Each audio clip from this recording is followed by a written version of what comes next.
네, 지금부터 이제 말씀드릴 내용은 이 저작권과 소유권 이 두 가지를 구별하는 겁니다. 이 저작권과 소유권은 전혀 다른 권리이거든요. 그런데 이것을 이제 혼동하는 경우가 참 많아요. 심지어는 변호사들도 이 저작권과 소유권을 혼동을 해가지고 잘못 판단하는 경우를 가끔 볼 수가 있는데 이거 아주 중요합니다. 이 저작권과 소유권을 어떻게 구별하느냐. 이 저작권이나 소유권 둘 다 그 배타적 권리라는데 같은 점이 있습니다. 그 공통되는 점이 있는 거죠. 배타적 권리라는 건 뭐냐 하면은 제3자에게 누구에게든 주장할 수 있는 권리라는 거예요. 이 계약에 따른 권리는 계약 상대방에 대해서만 주장을 할 수 있거든요. 그런데 이 저작권이라든가 이 소유권 같은 것은 계약에 의해서 발생하는 권리가 아니라 일종의 물권적 소유권이라고 하는데요. 그 물건에 대해서 갖는 권리하고 비슷하다는 것입니다. 그래서 이것은 어떤 계약 상대방에 대해서 주장할 수 있는 것이 아니라 계약 상대방뿐만 아니라 이 세상 모든 사람에게 주장할 수 있는 것이 이 배타적 권리, 그 배타적 권리에 해당되는 것이 저작권과 소유권이다. 그래서 소유권과 저작권은 이 배타적 권리라는 데에 그 공통점이 있습니다. 그런데 어떻게 다르냐 하면은 이 저작권이라는 것은 이제 저작물에 대해서 발생하는 권리죠. 그래서 일종의 이제 콘텐츠에 대해서 발생하는 권리가 저작권인데 그 콘텐츠를 담고 있는 어떤 그릇이 있겠죠. 그릇, 용기. 그 용기는 이 소유권의 대상입니다. 그러니까 이렇게 한번 생각을 해보시죠. 제가 소설을 쓰는데 원고지에 썼어요. 그럼 이 원고지는 제 소설을 담고 있는 용기죠. 용기, 그릇. 그리고 그 원고지 안에 담겨 있는 소설이라는 이 어떤 컨텐츠. 이것이 이제 그 저작물이 되는 것이고요. 그러니까 이 원고지는 그 소유권의 대상이 되는 것이고, 그 안에 담겨 있는 컨텐츠, 즉 소설은 저작권의 대상이다. 그러니까 저작권은 그 콘텐츠에 대해서 주장할 수 있는 권리고, 소유권은 그 원고지라는 그 그릇에 대해서 주장할 수 있는 권리다. 이렇게 생각하면 되겠죠. 우리가 CD라는 음악 CD를 하나 시중에서 사왔다. 그러면 그 CD라는 그 용기에 대한 소유권은 제가 사왔으니까 제가 그 소유권을 갖겠죠. 그런데 그 CD 안에 들어있는 음악이라는 컨텐츠, 이 컨텐츠에 대한 저작권은 이제 여전히 그 음악의 작사, 작곡자에게 속하고 있는 것이죠. 제가 CD를 사왔지만 그 안에 들어있는 컨텐츠에 대한 저작권까지 제 것이 되는 것은 아니죠. 또 제가 서점에서 책을 사왔다 하더라도 그 책이라는 물건에 대한 소유권을 제가 갖는 것이지 그 책 안에 담겨 있는 어떤 소설이면 소설 또 뭐 어떤 수필이면 수필 이런 컨텐츠에 대한 저작권을 제가 갖고 오는 것은 아니죠. 그래서 이 저작권과 소유권은 완전히 분리되는 권리다 하는 점을 알아두셔야 됩니다. 편지를 한번 예를 들어 볼게요. 내가 누구 어떤 사랑하는 사람에게 연애 편지를 썼어요. 그러면서 그 안에 시를 하나 제가 창작을 해가지고 써서 보냈습니다. 그랬더니 이제 그 편지를 받은 상대방이 이거는 나한테 온 편지니까 이 편지는 다 내 거야. 그래서 그 편지 안에 들어있는 그 시를 함부로 자기가 출판을 한다? 내 허락 없이 또는 함부로 그것을 큰 대자보에 써서 어떤 학교 게시판에 갖다 붙인다? 이렇게 되면 그것은 저작권에 대한 문제가 생기거든요. 우리 저작권 중에서는 뭐 복제권, 공용권, 방송, 전시, 배포, 2차적 저작물 작성, 전송 이런 권리들이 저작권의 내용이기 때문에 함부로 어떤 컨텐츠를 전시를 한다든가 어떤 그것을 대자보에 복제해가지고 갖다가 붙인다는 건 이제 공표한다는 것이 되겠죠. 그런 행위를 하는 것이 전부 저작권에 관련되는 영역이기 때문에 함부로 할 수가 없습니다. 그러니까 비록 제가 편지를 누군가에게 보냈다 하더라도 그 편지라는 물건, 그 편지지와 편지봉투 이런 물건에 대한 소유권은 상대방에게 그 편지를 받은 수신인에게 이제 그 소유권이 넘어가겠지만 그 편지 안에 들어있는 컨텐츠, 그 내용에 대한 저작권은 제가 여전히 갖고 있기 때문에 함부로 그 컨텐츠를 공표를 한다든가 복사해서 또는 인쇄해서 판매한다든가 하는 행위를 하게 되면 그거는 제가 갖고 있는 저작권을 침해하는 것이 됩니다.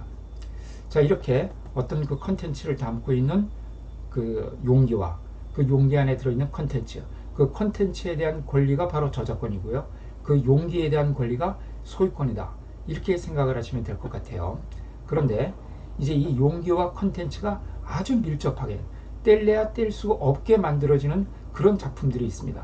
바로 이제 그것이 미술 저작물입니다. 미술 저작물. 우리 저작권법에서 미술 저작물 하면은 넓은 의미에서 미술 저작물하고 사진 저작물, 건축 저작물 이 세 가지를 말하거든요. 자, 이것은 어떤 이 작품이 담겨 있는 그 컨텐츠 작품 즉 컨텐츠와 그 컨텐츠가 담겨 있는 용기가 아주 밀접하게 연결이 되어서 뗄래야 뗄 수가 없죠. 우리가 어떤 그 화폭에다가 캔버스에다가 그림을 그리게 되면은 그 그림이라는 컨텐츠와 그 그림이 담겨 있는 화폭을 분리할 수가 없지 않습니까? 이거는 이제 책의 경우는 다르죠. 책의 경우에는 이제 컨텐츠와 책이 분리가 되어서 뭐 책을 10,000권도 찍을 수가 있고 10만 권도 찍을 수가 있고 하지만은 이 그림의 경우는 그렇지가 않죠. 네, 그래서 이 미술 저작물에는 원본이라는 개념이 또 존재하죠. 그래서 이런 미술 저작물의 경우에는 더욱이 이 저작권과 소유권이 밀접하게 연결이 되게 됩니다. 그래서 이제 혼동이 많이 생기는데요. 자, 예를 들어서 어떤 A라는 사람이 그림을 하나 그렸어요. 근데 그 그림을 제가 사왔습니다.